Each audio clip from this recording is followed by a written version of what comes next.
Buenas noches, aquí el programa Al Día de TAC Televisión. Hoy, como ayer, Javier, Pedro, Hilario sentados en esta mesa y que vamos a intentar hablar de algunas de las cosas que consideramos de actualidad en estos momentos. Pedro nos dice que a él le encantaría saber eso de que los partidos políticos ya están corriendo para hacer sus listas. Perdón, Javier. Pedro quería hablar de lo que nos ha dicho el señor de Guindos con el tema de la estanflación de la economía a nivel europeo y a nivel de España, y a mí se me ocurrió hablar, me ocurre pensar en la autonomía subvencionada, esas políticas, esas cosas que se llaman políticas que en algunas autonomías como la nuestra, al estar subvencionada, pues no está siendo, no me parece solidario. Vamos a empezar con el tema de Pedro. Eso que nos explique es qué significa esa estanflación de la economía que nos ha dicho el señor Guindo y qué puede representar para la economía canaria y española. Bueno, en principio el crecimiento se ha ralentizado en el año 2022, como todos sabemos, por los conflictos internacionales que han existido. Por un lado la guerra de Ucrania, por otro lado el shock de costes que ha habido en materia de energía y de materias primas, lo que unido a todo lo que venía de atrás de la pandemia COVID-19 con el trincamiento que hubo en todo lo que era el sector logístico de transporte, pues ha provocado que el crecimiento económico mundial se haya ralentizado y que se prevé que para el año 2023 incluso, pues no haya crecimiento económico, lo que se llama en economía estanflación, es decir, que hay una situación donde hay estancamiento, no se crece, pero sin embargo los precios siguen subiendo, hay inflación, y como todos sabemos, la inflación es una subida generalizada de precios que lo que hace es que todos perdamos poder adquisitivo, es decir, que nuestro dinero valga menos, tengamos menos poder de compra por el mero hecho de que las cosas ahora son más caras. Entonces, como son más caras, podemos comprar menos cosas. Y a la inflación se le denomina el impuesto de los pobres, porque si uno tiene renta en forma de sueldo y salario y los precios suben y cobramos lo mismo, pues nos hemos empobrecido relativamente, porque ahora para comprar lo mismo que comprábamos antes necesitamos más dinero, y si no tenemos más dinero lo que tenemos que hacer es comprar menos cosas. Y para variar eso, ¿qué tiene previsto el Banco Central Europeo, que es el padre de todos los bancos centrales de los distintos países que forman la Unión? El objetivo del Banco Central Europeo, a diferencia del objetivo de la Reserva Federal Americana, que es el crecimiento económico en Europa, el objetivo del Banco Central Europeo es mantener la inflación en los entornos del 2%. Ahora mismo salió el dato acumulado para el mes pasado, que era del 8%. Se estima que a final de año la inflación esté en Europa entre el 8 y el 10%, es decir, se incrementan los precios en una media de un 8 o 10%, pues el Banco Central Europeo lo que tiene es que domar esa inflación que se ha desbocado, y lo que hace es tomar medidas para enfriar la economía. Es decir, es una cosa un poco extraña, porque si tratamos de frenar la inflación y reducir los precios, podemos estar haciendo otra cosa peor, y es parando la economía, porque si subimos los tipos de interés, que es lo que está haciendo el Banco Central Europeo, lo que va a hacer es reducir el consumo. Si reduce el consumo, baja la demanda y baja la producción, con lo cual el crecimiento se debilita o incluso se estanca o decrece, con lo cual hay que tomar una decisión. Rebajamos los precios a costa de causar más empobrecimiento y más estancamiento, o tratamos de crecer a costa de que suban los precios.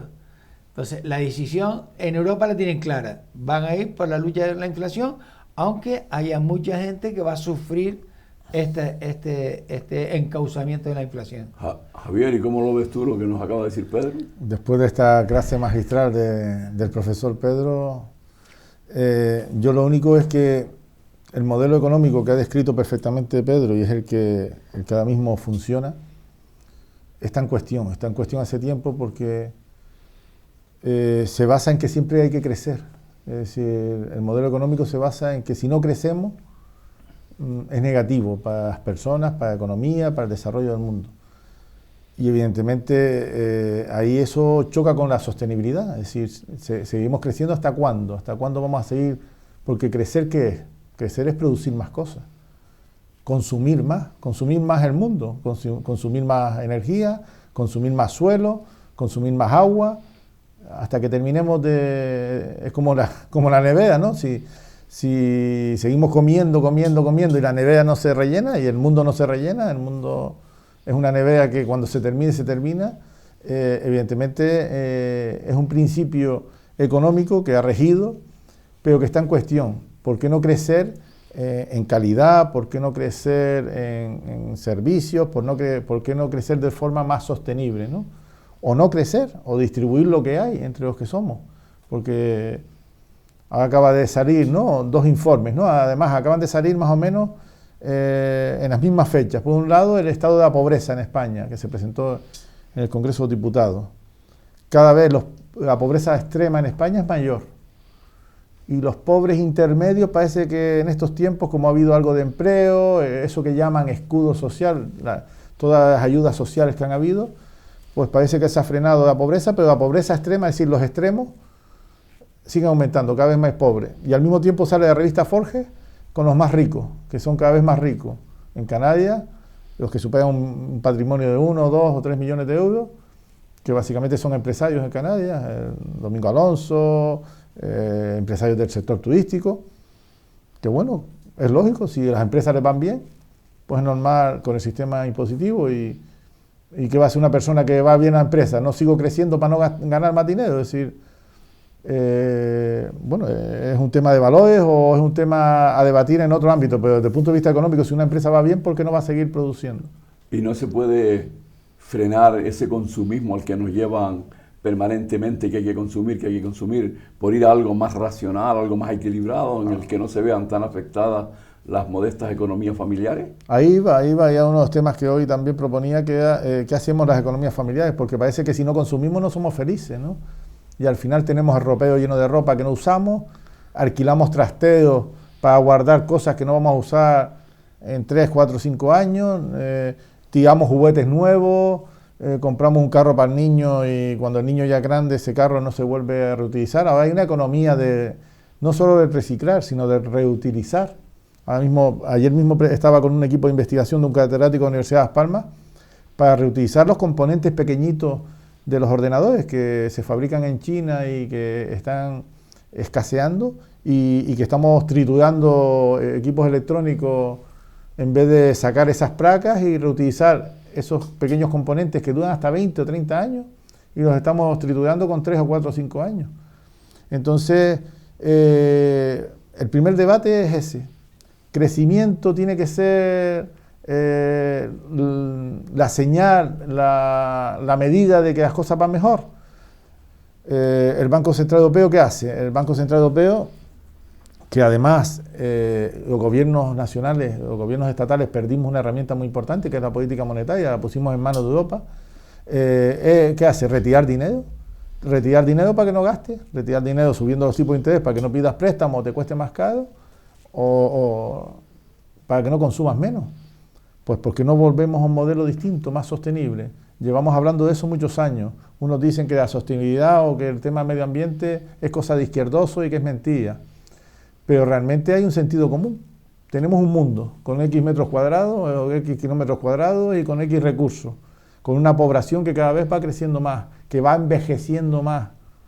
Por tanto, también el envejecimiento y la dependencia requiere de más recursos. Al estar mermados en nuestras condiciones físicas necesitamos más recursos para poder vivir dignamente. O sea, esto es un ciclo vertiginoso.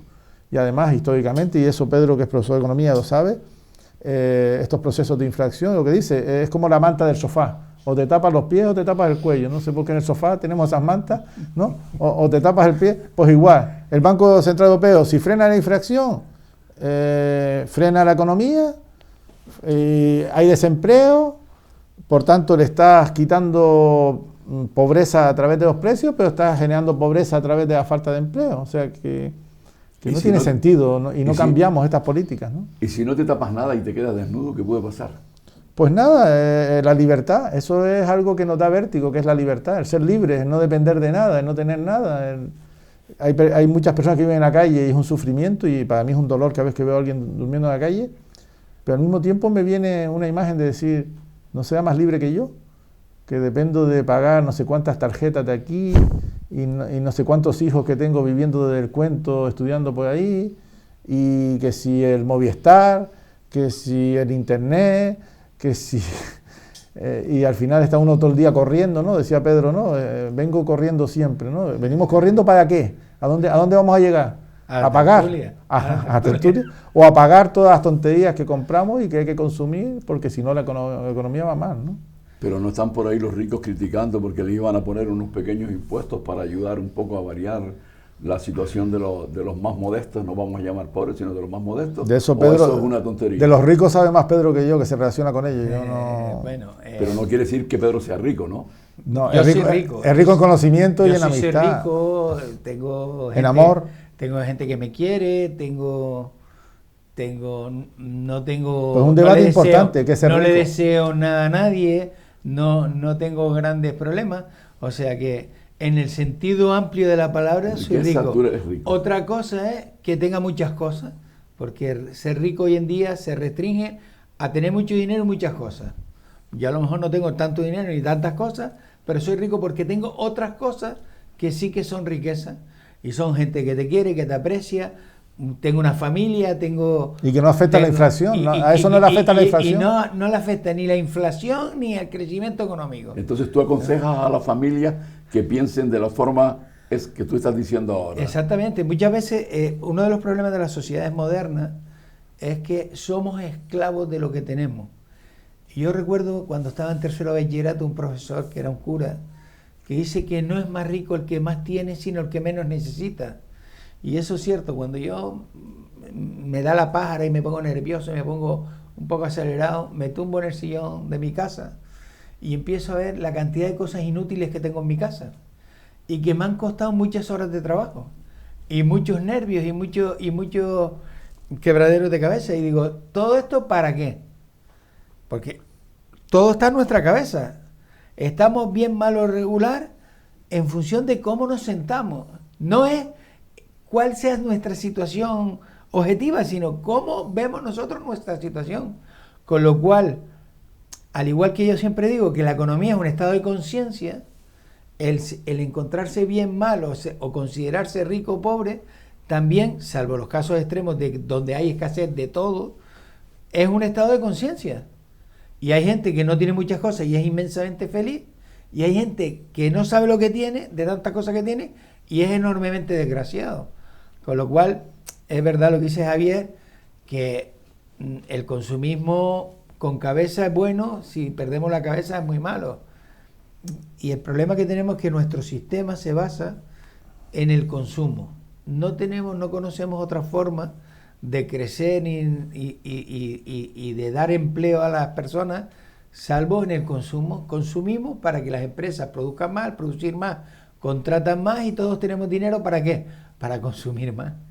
A lo mejor lo que haría falta es buscar un sistema donde esto no fuera tan extremo, es decir, ver otras formas de crecimiento más amigables, menos cíclico, de tal manera que siempre hay, porque nuestro sistema actual tiene ciclos de auge y de crisis, auge y crisis, auge y crisis. Siempre van a haber auge y crisis, porque nos lleva a eso nuestro sistema. Consumo desenfrenado, endeudamiento. Cuando ya estamos endeudados, dejamos de consumir, crisis. Otra vez, estamos mejor, otra vez nos volvemos locos. Yo siempre saco el manual de Pinito Santana, que es mi madre de 87 años, en época de crisis. Yo me peleo con mis hijos porque abren un bote de yogur de medio litro y lo dejan allí hasta que se caduca, en vez de terminarlo, ¿no? Yo me acuerdo en casa, teníamos unas pautas de consumo para aprovechar las cosas, es decir, que te apetece yogur, tómate, pero no lo dejes a media. Ya las próximas meriendas sigues con yogur hasta que se termine el yogur. No sé, ¿cuánta comida tiramos? ¿Cuántas cuestiones desaprovechamos, ¿no? El consumo eléctrico mismo, ¿cuántas cosas tenemos enchufadas 24 horas? Tenemos la wifi 24 horas, tenemos un montón de cosas enchufadas hasta el termo.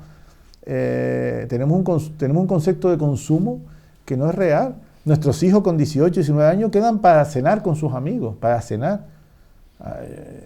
Yo no recuerdo la primera vez con 20 años que me fui a cenar algo. Otra cosa era comprarse un perrito caliente y comerse entre dos en una plaza. Pero es que ahora el nivel de vida, y después hay familias súper humildes, para que sus hijos no sufran y tengan un nivel de vida que no es real, que no se lo pueden permitir. Un móvil última generación, gimnasio, ropa de última, porque enseguida tengo que estar a moda. Ahora vienen Navidades y compramos regalos que no caben en casa. Pero después nos compensan los organismos oficiales, por ejemplo, en los institutos, en las escuelas, regalando, entre paréntesis, los libros. Hay que darle los apuntes a los niños hechos. Van con, como tú decías, con el último grito del móvil, con el último grito del reloj, con el último grito de ropa y de calzado.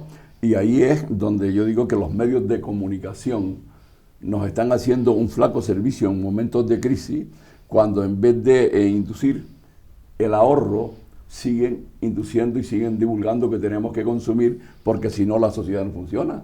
Y por lo que estamos hablando y por lo que ustedes dos han dicho, no es verdad que eso sea así. La sociedad puede seguir funcionando con un consumo muy inferior al que está haciendo. Yo creo que sí, se puede distribuir la carga de trabajo. Somos un país improductivo. El libro blanco de trabajo a nivel de Europa siempre nos ha puesto que trabajamos muchas horas. Los autónomos, porque no te digo nada, trabajan 12, 14 horas. ¿Por qué? ¿Por qué no se distribuye ese trabajo? ¿Por qué no se aporta valor más al tiempo de trabajo? A mí no me importa que un empresario o una empresaria crezca y crezca lo que tenga que crecer, pero que ese crecimiento sea más homogéneo, ¿no? Y yo creo que va a ser positivo para todos, porque al final, ¿qué hace una persona con millones y millones de euros en el banco? Ponerse por la noche con un vino a contar los billetes, qué feliz soy. Y cuando se muera esa persona, no va a haber vida para vivirla, ¿no? Y cuando esa persona muera, le pondrán esos millones en el féretro o se lo incineran. Pinito dice, mis hijos, en la caja no te llevas nada. Nada. Pues a ver si toman... Hasta en pelota te ponen. O sea que... Bueno, esto bueno, ya, menos Pedro que va vestido cuando se muere. Esto ya es una cosa de tener mucho dinero. Seguro que hay mucha gente que le gustaría tener mucho dinero y sabría lo que hacer con mucho dinero, pero al mucho dinero se le asigna una cosa que tú querías hablar antes, Javier, y es que dinero es poder, poder es dinero. Coquetea poder y dinero de poder. ¿Para qué quiere uno el dinero? Pues no solo para comprar muchas cosas, muchas cosas materiales, sino influencia. También se compran poder, codearse con determinadas... Eso va unido al otro tema, ¿no? De los políticos, de las elecciones ahora y de... Los políticos ahora en las elecciones van a comprar votos o van a vender ideas para desarrollar. No sé, hay un debate ahora del sueldo de los políticos que me resultó llamativo, que compartimos los tres. Sí. De que si los políticos cobran mucho o poco. Ahora hablaremos que de eso. Que si un ministro cobra que no tiene y lo digo paga. desde aquí, pienso que los políticos, como están, cobran poco. Pero cobran poco comparado con quién. Cobran poco comparado con otras personas que tienen responsabilidades similares o inferiores y cobran más. Otra cosa es que lo que dice que cobran no es lo que cobran. Y ahí es donde debe entrar la transparencia, es decir,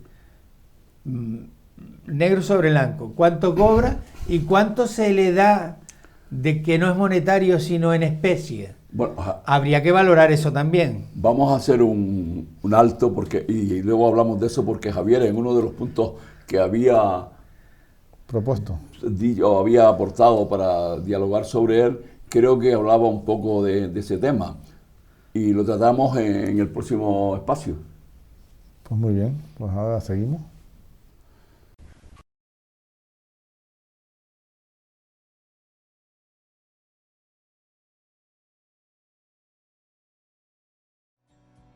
El ahorrador de electricidad Estaminal es el único aparato del mercado comprobado que reduce el consumo de electricidad después de haberse instalado en miles de hogares en Canarias.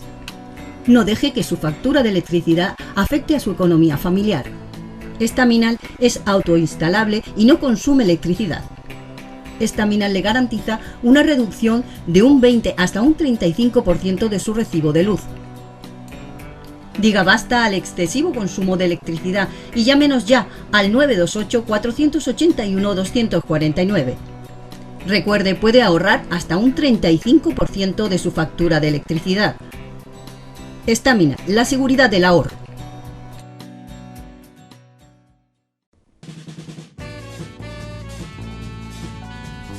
El ahorrador de electricidad Estaminal, tras muchos años de instalación en Canarias y ser elegido como producto del año en ahorro energético a nivel nacional, le ofrece la posibilidad de ahorrar de un 15 hasta un 35% de su consumo en su factura de electricidad. Sea cual sea su negocio local o industria, Estaminal tiene el ahorrador que se adapta a sus características. No se fíe de las imitaciones, Estaminal solo hay uno, con las homologaciones de la comunidad internacional. No deje que los gastos abusivos de electricidad afecten a la economía de su negocio. Pídanos presupuestos sin compromiso al 928-481-249. Ahorrador industrial de energía Estaminal, la solución a su excesivo consumo energético. Recuerde, ahorre de un 15 a un 35% de su factura de electricidad.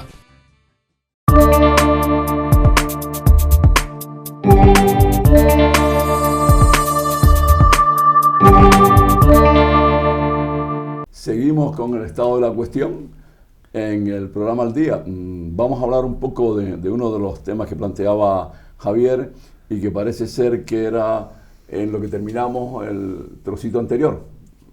Tú, Javier, ¿qué nos decías de eso de controlar el gasto, de estar de tener cuidado, de no derrochar? No, a mí al final me preocupa todo, pero hay cuestiones prioritarias que son las familias, ¿no? Cómo abordar la familia.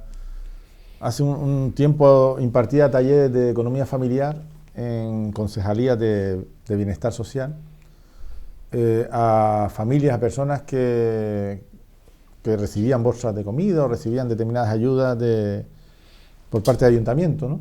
Y cuando eran talleres muy, muy intensos, ¿no? Porque estaban hablando de una realidad personal muy dura, pero veíamos también distintas realidades, familias con 400 y pico euros, otras con 800, unas con coche, otras sin coche, unas con casa propia, otras con alquileres, y todas iban a buscar la ayuda, ¿no? Y cómo para algunas familias tener un coche era imprescindible cuando lo utilizaban para recorrer 500 metros de su casa al ayuntamiento a buscar la bolsa, frente a otras personas que tenían un pequeño trabajo de limpiar escaleras y cogían 2 guaguas para ir desde el pueblo al sitio donde limpiaban, ¿no?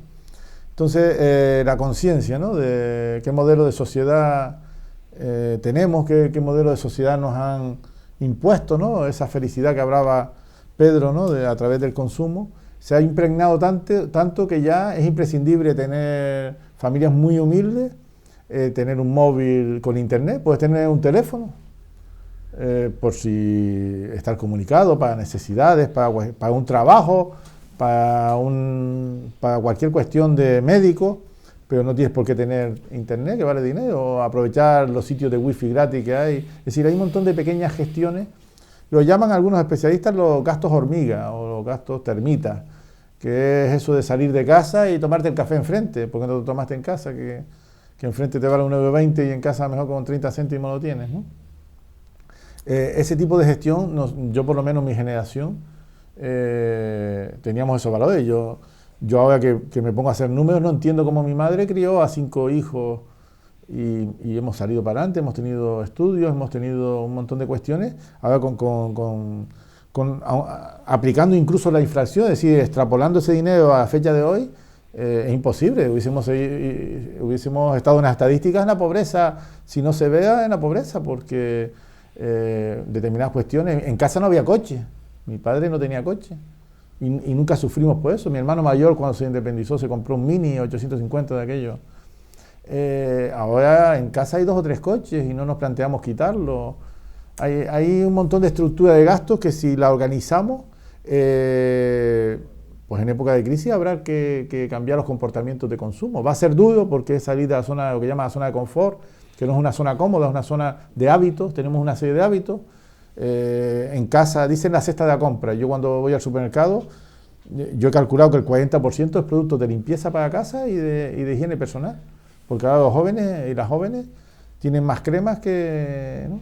Se cuidan más, que van a llegar eternamente jóvenes cuando tengan 80, 90 años. Yo que estoy entre los 50 y morirme, ¿no? El otro día oí esa frase y me pareció graciosa, dice, ¿en qué edad está? Dice, entre 50 y morirme.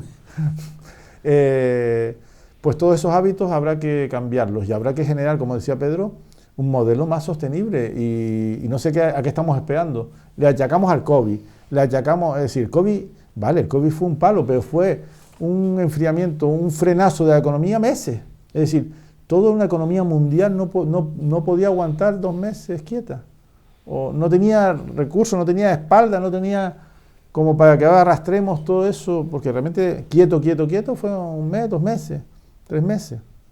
No teníamos espalda. ¿Qué economía estamos haciendo? ¿Qué familia no tiene sus pequeños ahorritos?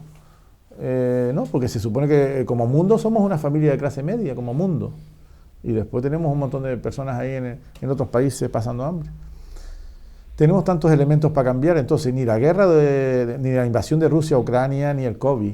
Es el modelo económico que cualquier, iba a decir una palabra un poco fea, cualquier gas que nos echemos, cualquier cuestión que pase, nos tumba porque es un modelo basado en un consumo insostenible y en un endeudamiento que no es soportable, ¿no? Ahora estamos preocupados de cómo vamos a pagar todas estas ayudas, pero vamos a dejar a toda esta población sin ese escudo social.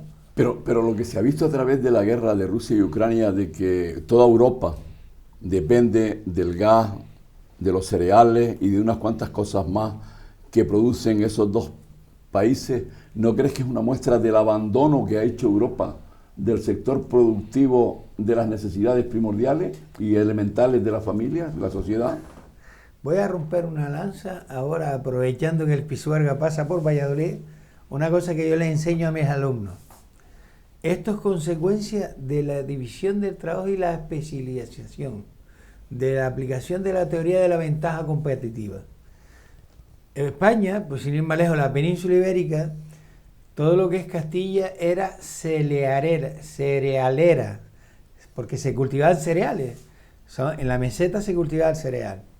Y la política de la PAC de la Unión Europea decidió que en la península no se debe criar cereal porque hay otros países que tienen ventaja competitiva, tipo Ucrania, donde lo hacía más barato y se ahorraban las ayudas al sector cerealero en España.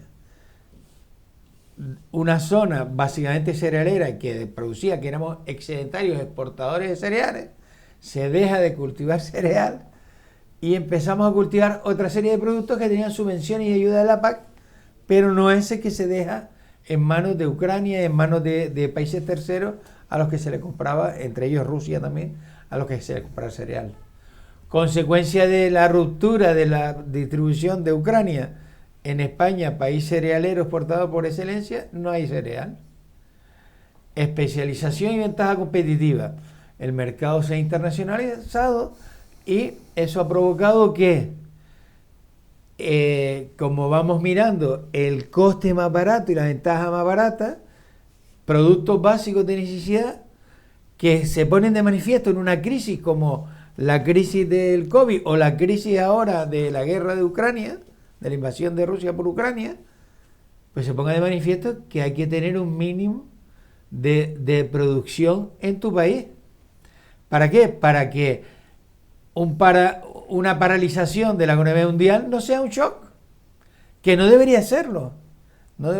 Y eso es lo que ha provocado esa superespecialización y la globalización esa tan brutal que hemos hecho, que de tal forma que dependemos para producir los coches que se ensamblan en Almufaces en Valencia o en Zaragoza de unos chips que vienen de Taiwán o de unas piezas que vienen de China. Hay una rotura logística y ya no se pueden ensamblar. pero porque estaba basado en un consumo energético, es decir, cuando hablamos de más eficiente o de valor, en la suma se nos olvidaban costes, se nos olvidaba que el petróleo y el transporte no iba a costar lo mismo siempre, que la sostenibilidad, la huella de carbono, se nos olvidaba que el equilibrio, que no existe un gobierno mundial, ni una justicia mundial, ni un equilibrio mundial, y entonces cualquier conflicto bélico puede romper esa logística porque el espacio marítimo aéreo pues se puede bloquear. Entonces nos hemos mentido a nosotros mismos, hemos dibujado un modelo económico basado en cuestiones que eran muy débiles, que no dependían ni de uno ni de todos los países, y encima con modelos políticos y modelos de vida y modelos de valores totalmente distintos. No es lo mismo China que Rusia, que Estados Unidos, que Europa, que África, con realidades totalmente distintas, y pensamos que había cosas intocables, que eran homogéneas, que eso se daba por sentado, ¿no? Hemos aplicado la misma regla de juego a deportes diferentes. Es decir, no es lo mismo la situación económica y social de Europa que la de Asia, China, Vietnam, todos estos países, Indonesia, que la realidad de Estados Unidos, Canadá, o la realidad africana. Y sin embargo le hemos querido aplicar las mismas líneas a todos. ¿Qué ocurre? Que cuando hablamos con los países que son del área del mundo musulmán, ellos tienen sus propias reglas y tienen sus propias ideologías, sus propios valores, sus propios pensamientos. Que claro, que le hemos aplicado unas reglas muy enclenques y muy débiles a todo un sistema que es diferente. Es un puzzle que es diferente, porque no funcionan con los mismos principios. La realidad social y los valores que tiene Europa son muy diferentes que los que hay en China, en la India o en el mundo árabe. Con lo cual le hemos aplicado todo y nos hemos confiado en que todos van a cumplir su parte. Pero desde que alguno incumple, se rompe todo. Desde que aparece no sé cómo llamarlo, al señor Putin, pues evidentemente pone en jaque todo, porque el modelo o es perfecto o se rompe. Eso no... Ningún padre de familia, ninguna madre de familia, nadie planifica las cosas así, como que siempre va a funcionar tal cual. Ninguna empresa lo hace, ninguna estructura piensa que todo va a ir perfecto siempre. Y aquí... Perdona, Javier, Alemania, primera potencia económica europea, una potencia económica mundial, que como el valor al soldado, a los alemanes se les supone gente con cabeza, con estrategia. Y se le han jugado toda una carta al gas ruso. Y vamos a ver, cualquiera de primero de economía, es que no se puede poner todos los huevos en la misma cesta. No, los modelos de negocio se estudia, las actividades clave, qué actividades o qué recursos hace que mi negocio se actividades cierre. Estratégicas. Oye, que si me falla el gas ruso, ¿qué pasa? Se me paraliza la industria. Señores, hay que diversificar. Porque sepan que el dueño de Alemania es Rusia. Es decir, bueno, si yo apuesto así, le estoy dando el poder de todo un país a un tercer país. A un tercer país. Entonces, el buenismo de Europa, que es confiar en que todos van a cumplir, que todos van a hacer, pero desde la perspectiva europea está quebrado de base. Porque tú con la perspectiva y con la visión europea, tú no puedes interpretar a países como Rusia, como China, como el mundo árabe, porque te vas a equivocar. O la realidad de Latinoamérica. O la realidad de Latinoamérica. Te vas a equivocar de pleno. Y en todo eso, ¿qué participación o qué responsabilidad tienen las instituciones, llamémosles cabildos, ayuntamientos, autonomías o gobiernos? Porque yo recuerdo, por ejemplo, cuando tú hablabas antes de los cereales en Rusia y la península ibérica, me recuerdo que Fuerteventura fue el granero de Canarias en su momento y alimentaba de cebada y trigo la industria cervecera. De la noche a la mañana, Fuerteventura ha dejado de producir, pero veo un cabildo majorero empeñado en tirar todos los años 50 o 60 mil euros en sembrar, no de la mano de los agricultores y de las personas que tengan que ver con la agricultura, sino con los empleados de ellos, trigo, cebada, azafrán, para que coman las perdices y los conejos. Es decir, no para alguna ayuda al agricultor y al ganadero para desarrollar su economía un poco más, sino para que los turistas que vienen a visitarnos vean que en el campo majorero hay perdices, conejos, alguna butarda y algún Siempre otro terminamos animalito. hablando de la clase política, ¿no? Y de nuestros esos dirigentes, muchachos ¿no? Hablábamos antes de esos señores y señoras que generalizar es de gandula, decía un profesor mío en primero de carrera. No todos y ni todas son iguales, hay gente que se parte el pecho y que intenta hacer lo mejor posible. Pero claro, antes lo decíamos, en una estructura muy complicada que se llama partido político, que a veces tiene cierta imagen de secta, de agachar la cabeza y decir sí a todo y seguir a un señor o una señora que marca las directrices, ¿no? Entonces, claro, en ese modelo político donde ahora hay elecciones, donde parece que en este año casi que queda todavía, o bueno, las elecciones autonómicas quedan 8 meses, ¿no? Mayo es por ahí. Ya no se puede hacer nada, ya estoy pendiente, ya no muevo una ficha por si me equivoco, por si pierdo votos, es decir, ahora ni hago ni dejo hacer, porque me estoy jugando. Entonces, claro, en ese modelo ni crisis ni nada. Hacemos un alto y volvemos en un par de minutos. Bueno, voy a ver si me aguanto esta rabia que tenía, que estaba echando ahora.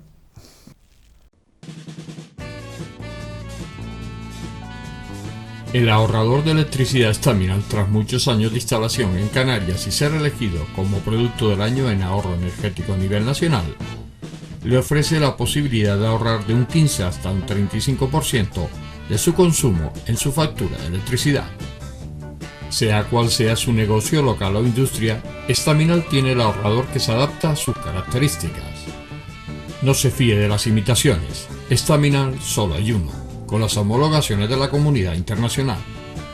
No deje que los gastos abusivos de electricidad afecten a la economía de su negocio. Pídanos presupuestos sin compromiso al 928-481-249. Ahorrador industrial de energía Staminal, la solución a su excesivo consumo energético. Recuerde, ahorre de un 15 a un 35% de su factura de electricidad.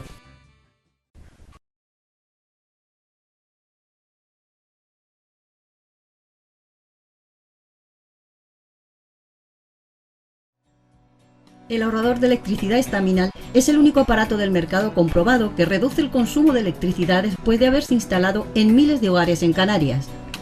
No deje que su factura de electricidad afecte a su economía familiar. Staminal es autoinstalable y no consume electricidad. Staminal le garantiza una reducción de un 20 hasta un 35% de su recibo de luz. Diga basta al excesivo consumo de electricidad y llámenos ya al 928-481-249. Recuerde, puede ahorrar hasta un 35% de su factura de electricidad. Staminal, la seguridad del ahorro.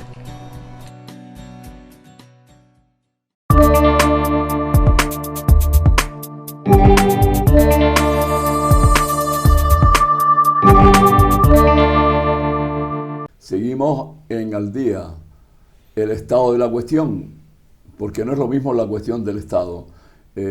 Javier estaba hablándonos algo antes de los partidos políticos. Vamos a cerrar a lo mejor hablando de lo que nos depararán las próximas elecciones y qué pasará ahora que estamos viendo que están todos empeñados.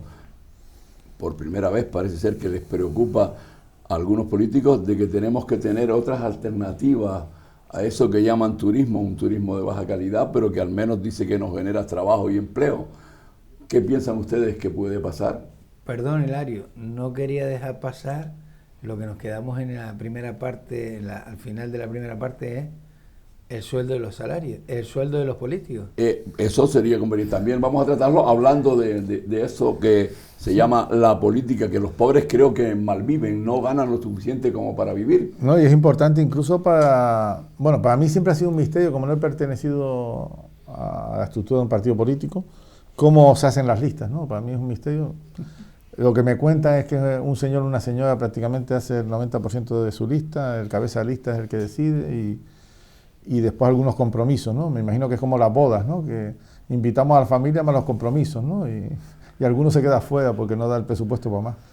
Pero últimamente además se escucha que sobre todo en cargos de ministro, de ministra, de secretaria de Estado, intentan fichar profesionales que dicen que no porque ganan el doble o el triple, no sé en qué puesto de trabajo sea, porque realmente existen puestos de trabajo bien retribuidos, muy bien retribuidos en función de la valía o de los resultados, pero no son tantas grandes empresas en España. Digo que ayer, por ejemplo, escuchaba a una exministra hablar de que el sueldo bruto de un ministro o ministra sin pagas, que no tienen pagas extras, está en torno a los 4.000 euros, decían, ¿no?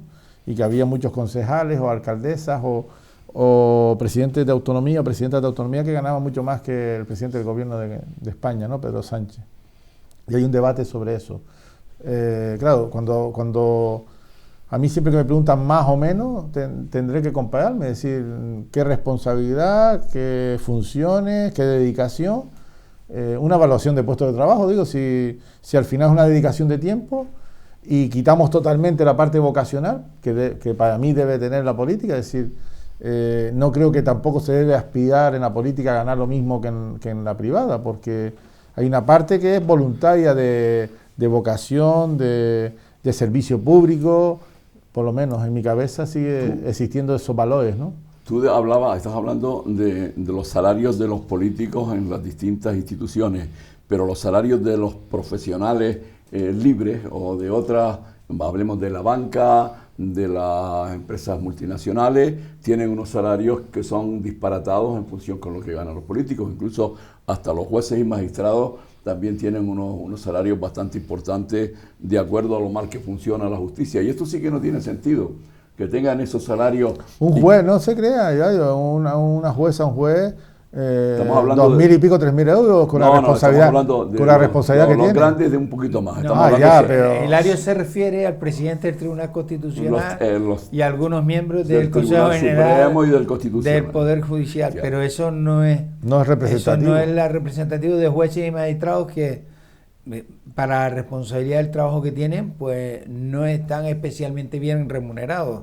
Es más, tienen una remuneración media de cualquier profesional grupo A de la administración pública, 2.500, 3.500 euros al mes, y van sumando si tienen más cosas y hacen más cosas, pero no es que sean unos salarios de ejecutivos agresivos de empresas del IBEX, desde luego. Y no es verdad que todos y eso lo sabe bien Javier, que todos los personas cualificadas con responsabilidad ganen millones de euros de salario. Hay personas que son muy competentes y que trabajan 12 horas al día y no pasan de los 2.000 euros y tienen que luchar día a día, además, no como un político que sabe que 4 años un diputado o diputada va a estar tranquilo, va a tener su sueldo. Los profesionales que están en la calle se la juegan cada día con el cliente, con la cliente, con sus decisiones, con su responsabilidad civil, con su seguro, si se equivocan. ¿Quién le pide responsabilidad a un político, una política, si el puente sale o si tal reforma de la playa de no sé qué salió 400.000 euros más caro? Entonces, como todo puesto de trabajo, tiene que ser dedicación, responsabilidad, cualificación y evidentemente no comparar lo público con lo privado. No creo que sea comparable. En la pública yo creo que un médico o una médico debe cobrar más, una profesora o profesor, y un político pues no tiene por qué tampoco cobrar más que un médico, una médico, digo, que tiene la vida de las personas en sus manos, digo. Yo pienso que los políticos deben estar bien remunerados, y bien remunerados me refiero con que de acuerdo a su responsabilidad y dedicación deberían cobrar lo que deben de cobrar. No me parece de recibo que un presidente de gobierno gane menos que un presidente de una comunidad autónoma, por ejemplo, ni que un asesor del presidente gane más o el doble que el propio presidente. Parece que eso no parece que un secretario de Estado gana más que un ministro, por no sé qué cuestiones de... Sí, pero parece que no casa bien, ¿no? En función de la responsabilidad. Si el secretario de Estado mete la pata al ministro. Con lo cual, al final, yo creo que lo que habría que hacer es un buen dimensionamiento y una buena revisión analítica de lo que es el puesto de trabajo y en función de eso remunerar. Yo creo que deben de ganarlo porque se les supone como el valor al soldado que los políticos tienen una entrega al pueblo y al interés general. Se les supone. Entonces, lo que no me vale es que no tengan la dignidad que deben de tener los representantes públicos en su puesto de trabajo. Eso no quiere decir que vayan a ganar millones de euros, tampoco, porque como bien dice Javier, una parte vocacional y tiene que tener su remuneración no en forma monetaria, sino en forma de reconocimiento, en forma de consideración, que hay un montón de cosas que se les ponen a su disposición por el medio hecho de ser políticos. Pero a partir de ahí... Pero ¿ustedes no creen que a lo mejor esos políticos lo que hacen es no quieren tener ellos unos buenos sueldos para tener a su alrededor todo ese séquito de asesores o de gestores que tienen con ellos, con lo cual van a repartir ese excedente que ellos podrían cobrar para tener un buen salario y prestarle más atención? Porque yo veo que la mayoría de los casos, cuando acaban la jornada de la mañana, vamos a pensar que empiezan a las 8 y terminan a las 2 o las 3 de la tarde, ya se pierden, y excepto que sean para actos oficiales o para actos del partido o para cosas al margen de su trabajo, no los ves por ningún lado que estén haciendo una labor permanente, como decía Javier antes, como cualquier trabajador, que se pasan 8, 12, 14 y hasta 20 horas pegado al curre para llegar al final de mes con un buen salario. Pero por eso yo coincido, además, una de las cuestiones que tenía en mi cabeza. Yo primero, hay que diferenciar el tiempo de gestión del tiempo político, porque sí que un ministro, una ministra, un concejal o concejala está toda la tarde, pero está en actos políticos, que si a la misa del Santo Patrón, que si al bar, a la asociación de vecinos a visitar no sé qué, a echarse una cerveza porque son las fiestas del barrio. Eso es una parte de actividad política que entre comillas, no sé si debe estar retribuida o no, o es parte esa es la parte del servicio público. Del servicio público. Esa es la parte que debería ser servicio público. Y de su propio... Ahí incluso se está potenciando su autobombo. Está vendiendo su propia marca personal para volver a las elecciones siguientes. Exactamente. Pero después hay una parte importante que es de gestión, de dedicación al interés general. Pero hay que evaluarla, Pedro, hay que evaluarla, porque no es lo mismo un diputado, que hay diputados o diputadas de Canarias que no sabemos ni el nombre ni lo que ha hecho, que vive bastante bien, que alguien que haya puesto 20 iniciativas, que haya propuesto cosas. Entonces, también evaluar la dedicación. Por supuesto, dedicación, trabajo desempeñado, todo eso debería ser remunerado, porque sería súper injusto una persona que está dedicada en cuerpo y alma a hacer un montón de cosas y otro que lo único que se dedica es a pulsar el botón cuando le dicen el verde o el rojo, sí o no. Claro. Y que no se despeinan como yo en toda la legislatura. Y el tercer elemento, además, es que sean transparentes, porque cuando me publican que el presidente Pedro Sánchez cobra 80 y pico, 90.000 euros, eso no es verdad, porque ese señor va a hacer la compra. El señor vive en una casa pública, en un palacio, tiene personal a su servicio, me imagino que la comida es gratis.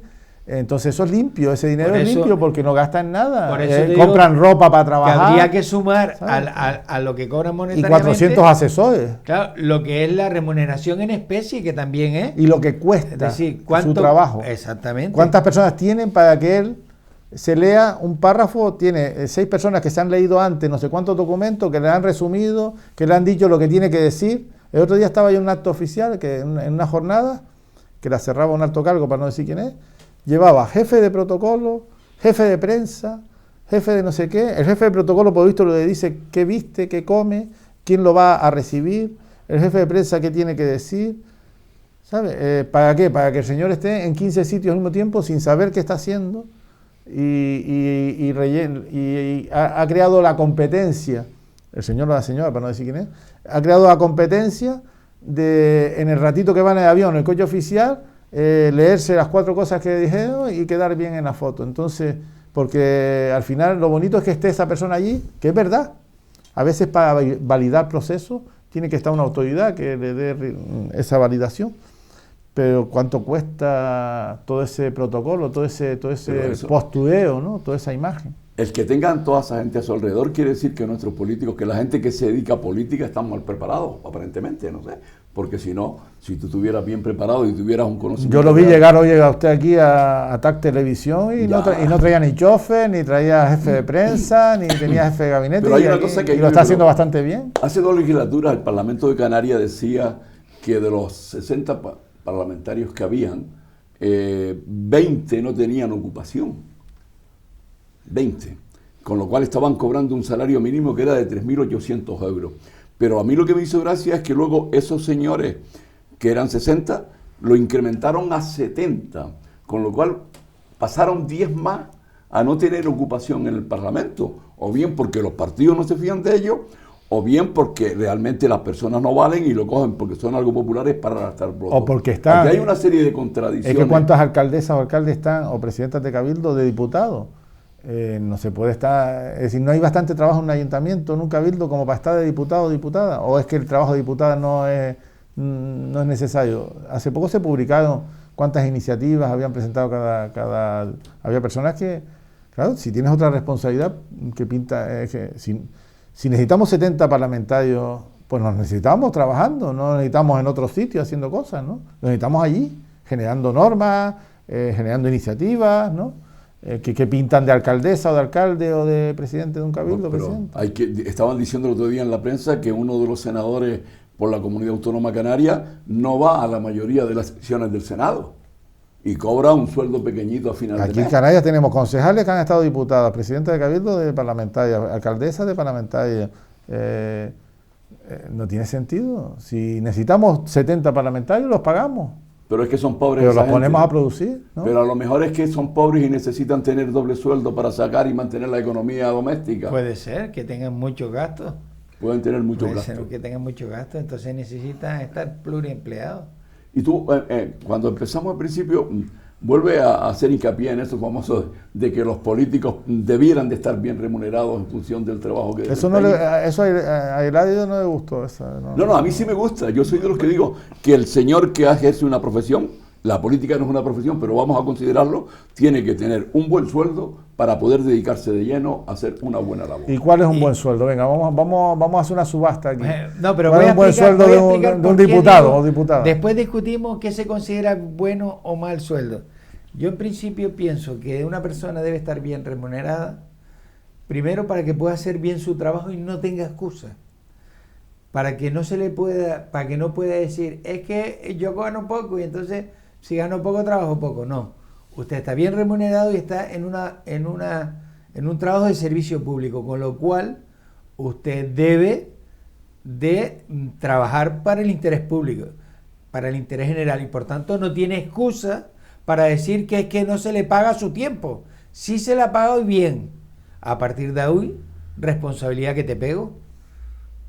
Bueno, pues en el próximo programa seguiremos hablando de lo que Pedro apuntó, que apenas ha concluido una cosa, porque ya nos han dicho que nos tenemos que marchar. Buenas noches y hasta la próxima. Buenas noches. Buenas noches.